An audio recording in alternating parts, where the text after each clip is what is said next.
Qin Shi Huang, 259 avant Jésus-Christ à 210 avant Jésus-Christ, né sous le nom de Yingzheng, est le premier empereur de Chine et fondateur de la dynastie Qin.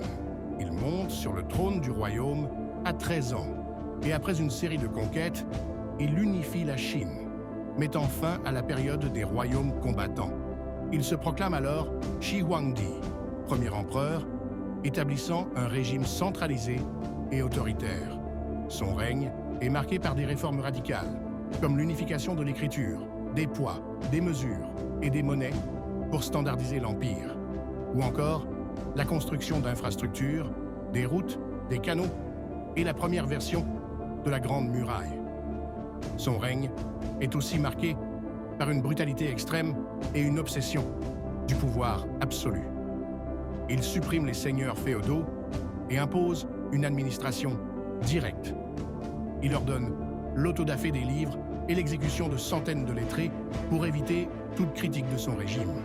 Il impose un système de surveillance où la dénonciation est encouragée et la moindre contestation est sévèrement punie.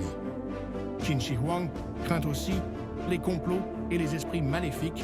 Il change souvent de résidence et fait exécuter ceux qu'il soupçonne de trahison. Qin Shi Huang meurt en 210 avant Jésus-Christ. Il consommait des pilules à base de mercure censées prolonger la vie. La tombe principale, qui n'a jamais été ouverte, est supposée contenir un palais souterrain avec des rivières de mercure et de nombreux trésors.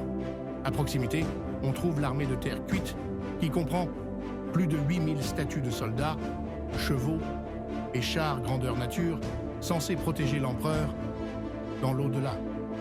Qin Shi Huang reste une figure controversée, tyran, brutal pour certains, génie visionnaire pour d'autres. Et toi, qu'en penses-tu? Dis-le nous en commentaire.